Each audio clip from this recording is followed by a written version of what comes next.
ಎಲ್ಲರಿಗೂ ನಮಸ್ಕಾರ. ಇವತ್ತು ನಾನು ನಾಟಿ ಶೈಲಿ ಚಿಕನ್ ಸಾಂಬಾರು ಮಾಡೋದನ್ನು ತೋರಿಸ್ಕೊಡ್ತಾ ಇದ್ದೇನೆ. ಅರ್ಧ ಕೆಜಿ ಚಿಕನ್ ತಗೊಂಡಿದ್ದೇನೆ.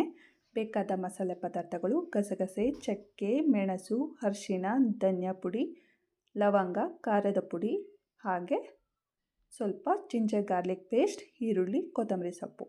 ಇದನ್ನೆಲ್ಲ ನಾವು ಒಂದು ಮಿಕ್ಸಿ ಜಾರ್ನಲ್ಲಿ ರುಬ್ಬಿ ಪೇಸ್ಟ್ ಮಾಡಿಟ್ಕೊಳ್ಳೋಣ. ಅದಾದಮೇಲೆ ಒಂದು ಪಾತ್ರೆಗೆ ಸ್ವಲ್ಪ ಎಣ್ಣೆ ಸೇರಿಸೋಣ.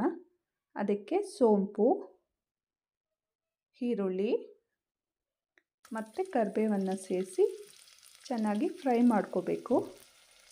ಈರುಳ್ಳಿ ಕಂದು ಬಣ್ಣ ಬರೋವರೆಗೂ ನಾವು ಫ್ರೈ ಮಾಡ್ಕೋಬೇಕು. ಅದಾದಮೇಲೆ ನಾವು ಮೊದಲೇ ತೊಳೆದಿಟ್ಕೊಂಡಿರೋಂಥ ಚಿಕನನ್ನು ನಾವು ಸೇರಿಸ್ಕೊಳ್ತಾ ಇದ್ದೇನೆ. ಇಲ್ಲಿ ನಾನು ಅರ್ಧ ಕೆಜಿ ಚಿಕನನ್ನು ತೊಗೊಂಡಿದ್ದೇನೆ. ನೀವು ಜಾಸ್ತಿ ಬೇಕಂದರೆ ಸ್ವಲ್ಪ ಮಸಾಲೆ ಪದಾರ್ಥಗಳು ಜಾಸ್ತಿ ಯೂಸ್ ಮಾಡಬೇಕು. ಉಪ್ಪನ್ನು ಸೇರಿಸ್ಕೊಳ್ತಾ ಇದ್ದೇನೆ. ಇದನ್ನು ಒಂದು 5 ನಿಮಿಷ ಬೇಯಿಸ್ಕೊಂಡು ಅದಾದಮೇಲೆ ನಾನು ಮೊದಲೇ ರುಬ್ಬಿಟ್ಕೊಂಡಿರೋಂಥ ಮಸಾಲೆನ ಸೇರಿಸ್ಕೊಳ್ತಾ ಇದ್ದೇನೆ.